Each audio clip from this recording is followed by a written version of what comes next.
Hi, I'm Rob Levin, chairman of Work Better Now, and today I'm thrilled to be joined by Ty Hagler, principal at Trig.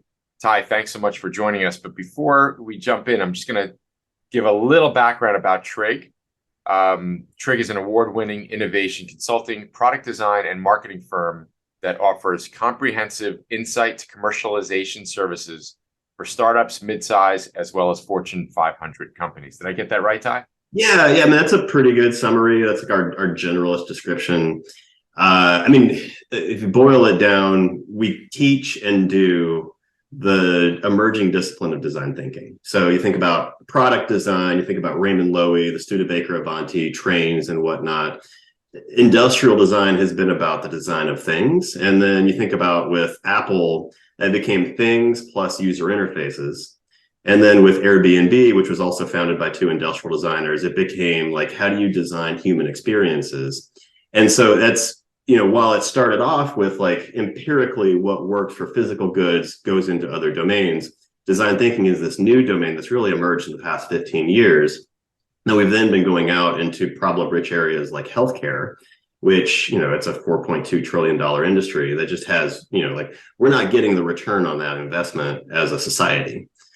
So we've been looking at that space and building up just an entire training course for physicians to learn about design thinking we call med design. So we do lots of interesting, cool stuff, but that's a pretty quick summary. So Right. Well, you and I know each other for a few years, and I've always yes. been impressed with the work that you do. So give us a few examples. Let's put the training to a side for a second. We'll come back to that. Give us a few examples of some of the things that Trig has designed.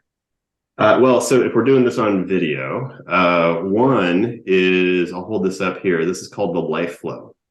So it's a rapid saline infusion device. So it also happens to look like a Star Trek phaser. But what it does is, so you have a syringe that drops into here, and then it's got a three-way stopcock that then will push, like on a return stroke, pull saline fluid into the syringe. And then as you squeeze the trigger, you're infusing saline fluid into the patient. So it's a life-saving device. So let's say you've got sepsis, septic shock, where your bloodstream has been taken over by bacteria. Then you're diluting the bloodstream with saline fluid to give the antibiotics time. And so there's lots of indications where, like for pediatrics, where children are in a near-death situation, it's really changed outcomes that, otherwise could have gone the wrong direction. So, and then that's been given later indications for transfusing blood. There's been military applications for it. But the neat thing from a design standpoint is it takes a process that's otherwise a three-handed procedure and takes it down to one-handed procedure. So you push the saline fluid in. On the return stroke, it pulls saline fluid back out. And each squeeze is 10 milliliters. So Gotcha. super. Yeah. And so I understand. So how did Trig end up designing this, and what exactly did you guys do? Yeah. So in this case, it was founded by a emergency room doc out of Wake Med Hospital. And so we were working with him in early stages, along with a biomedical engineer. And we were doing simple, clean prototypes where we're just playing with, well, how should this work? And so iterating lots of different prototypes and samples and how might we do this before ultimately getting to something that was a, like demonstration model that they can put in front of investors. And so it was just kind of, as we went, we validated. And so we work with a lot of different types of companies where you're iterating to figure out what's the next high risk question we can answer to de-risk the program and get it closer along to something that makes sense to go to market. So yeah, it's all about reducing risk and uncertainty. Well, it sounds like you're doing more than that. We love what we do at Work Better Now, and we're, the impact we have on businesses as well as on the talent workforce. But you guys are literally helping to save lives, which is really in that cool. one case, yes. Yes. And we turned down. So since we work on life-saving technologies, we won't work on, say, like tobacco products. Those tend to go like, those tend to contradict each other. But yeah, Gotcha. we've done some neat stuff in that space. Yeah. Awesome. Ty, tell us a little bit about your background and how you ended up founding Trig. Sure. So I'll go back to 2003. Graduated from Georgia Tech with a degree in industrial design. Also qualified for the Home Depot Olympic Job Opportunities Program through participation in the World Championships in 2003. You had to come in top 15 in the world. We came in 14th, right on the bubble of being able to qualify for this thing. So with Home Depot, you were meant to be an athlete working in the stores, working with customers. I wanted to use my degree. And so wound up asking to be able to work in corporate, which is in Vinings, Atlanta, or Vinings in Georgia, and then wound up being in the advertising department. And then while I was there, I was just kind of moving pages down the wall. But then eventually, my creative director asked me to propose a product development idea in response to something that his boss said. And so then happened to be one of the best ideas of my career. Presented it to him. He had me to present it to the VP of advertising. He asked me to then present it to Craig Manier, who recently retired as CEO. And so it just got the ball rolling on in-house innovation. So was trying to get a world-class innovation department going at Home Depot at the same time, trained for Olympics. Eventually kind of went the direction of hanging up the paddle, sticking with Home Depot for a couple of years before the 2008 downturn. But along the way, worked with IDEO, HLB, some of the top design firms in the world, and then recognized that as was afforded the opportunity to change careers, that I wanted to start up a design consultancy. And so also went back to school, got my MBA, because if you're going to run a business, you might as well get an MBA. That's what I thought at the time. And so did all of that. It was good education and learning the different languages of business. Before ultimately kind of landing on the business model we have. And so in 2011 I took Trig fully virtual, and we've been running as a virtual innovation design consultancy ever since. So we were ahead of the curve before COVID hit. So. Right. Gotcha. Tell us a little bit about what your team looks like. Yeah, so we've got a team of 4 full-time employees. We use a PEO model to be able to make it so that those employees can work anywhere in the country. So we've got team members in Ohio, Virginia, Tennessee, California, and so and of course I'm here in North Carolina. So really make it because we are able to be remote and we're committed to that model, then we're able to have people be geographically disparate, and then set up the work to where it makes sense for kind of each each team member's work life setup. Gotcha. So they're all designers. Each of us are designers. We all have an industrial design background. Yes. Gotcha. And that's the team. So what do you consider your role as the CEO to be? Well, a lot of it is coaching our clients, setting up the strategy and making it so that as we take on an engagement, that it's set up correctly and set up for success, so that as each of the team members then receive the project, that the conditions for a good project to run are set up. There's a lot of education that comes with that, because most people who start down the innovation and entrepreneurship journey have no idea what they're doing or what to expect. And so we found that one of our big breakpoints where some of our mishaps have happened have been where we've not educated enough. And so a lot of my role is just helping to understand, what is a prototype? What can you expect from a prototype? Educating the client. Absolutely. Yeah. And so that's a big component as CEO, as well as setting the vision and strategy for how we're going to make sure that we continue to grow and and make an impact as well. Gotcha. And you mentioned earlier that you're also now, Trig is also now doing some training.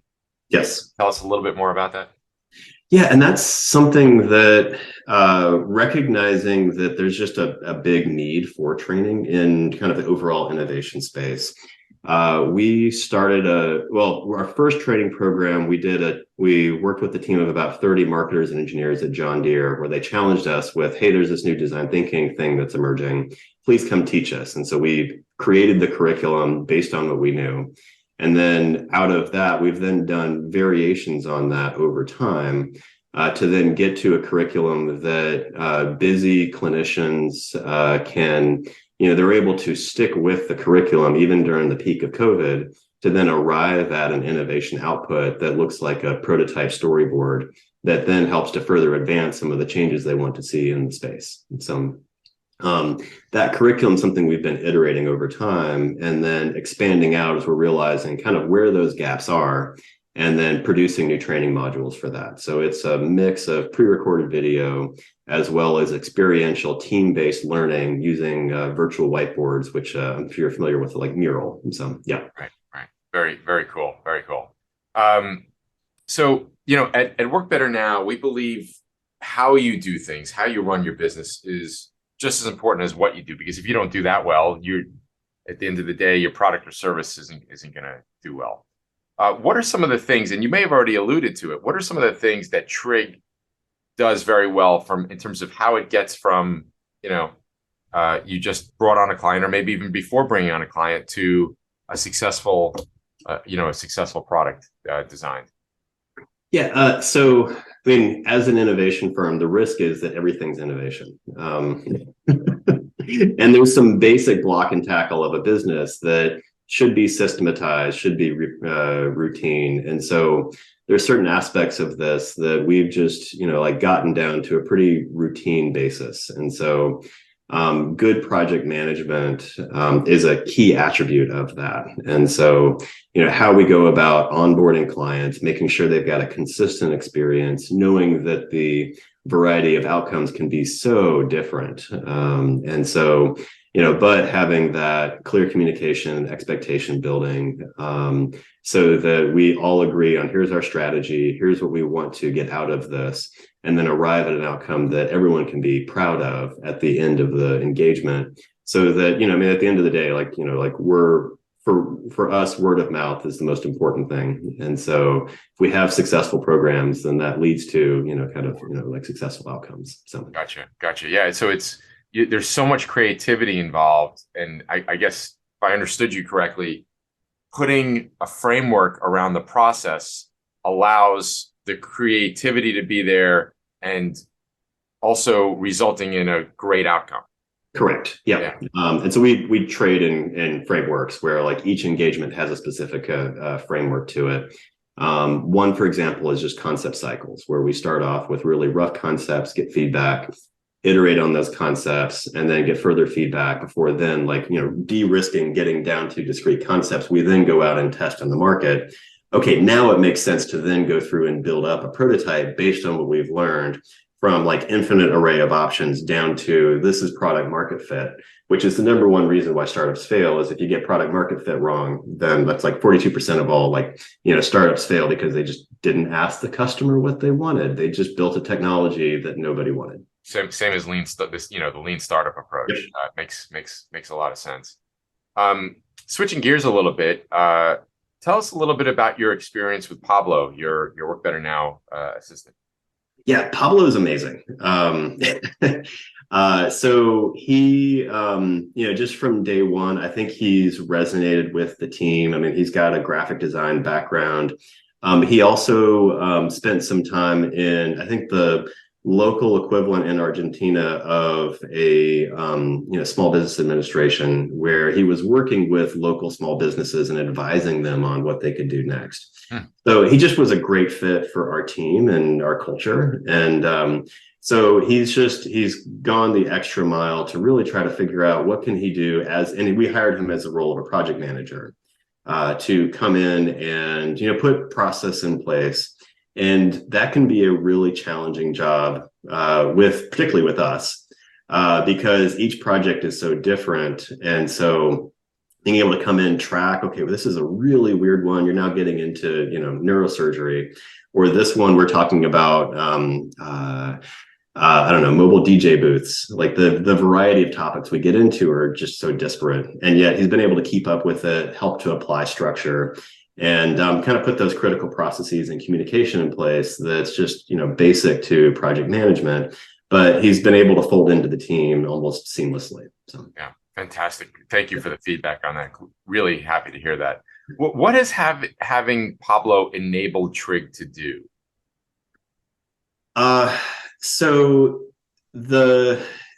it's enabled us to go, the mantra I have, and this comes from a few scars, is don't scale chaos.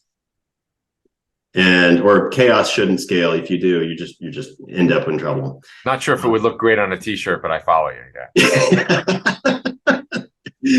Yeah, so he helps us to make sure that we are, just kind of making sure everything's buttoned down and in order, and some of the basics of running the business are handled, and that's just comes from good project management, and so that's enabled us to get away from the narrow minutia of like block and tackle of a business to be able to look more broadly, to expand and spend less time working in the business. And for me personally, spending time working on the business and looking ahead and making sure we're attracting the right talent, that the strategy we're putting in place we continue to execute on, versus getting caught up in the day-to-day minutia.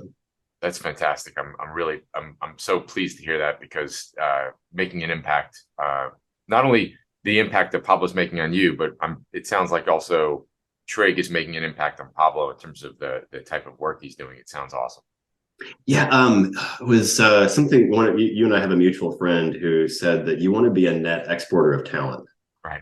And I think, and it's just been fun to watch Pablo's growth too, as he's let's mention who that friend is. What's that? Now, oh shoot, what? Yeah, he was. Right. I'm blanking on his name offhand. But yeah. No worries. So, switching gears one more time, Ty, what do you like to do when you are not working? Well, we've got a busy household. We've got 3 kids, and we've got a very active puppy. So a lot of it is just kind of keeping up with family and everything. So I'm getting ready to go with my son to Florida for a dive meet, which is pretty cool. He's 13. He's just getting kind of competitive as an athlete and all of that. So that's been just fun to just kind of watch our kids kind of grow and mature. For me personally, I love to do just some like woodworking out in the garage if I've got a spare moment. I tend to like try to keep up with running. That's something that until I twisted my foot like a couple months ago, then like was on a pretty good tear there for keeping up with stuff. But yeah, awesome. A lot of it's just busy family life. Yeah. I know what you mean. Yep.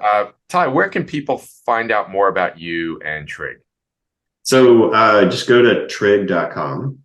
And we've got a lot of resources, information. We like to share a lot of information about what we're up to. There's a wealth of case studies and examples that we've done. And then also the med design program can be found at md.trig.com. So that's, you think med design, md.trig.com is the subdomain there. So, yeah. Awesome. Ty, thanks so much for taking a few minutes out of your hectic day to speak with the Work Better Now community. Really appreciate it. Hey, Rob, I appreciate the invitation. Good to see you. Thanks. Good to see you. Thanks.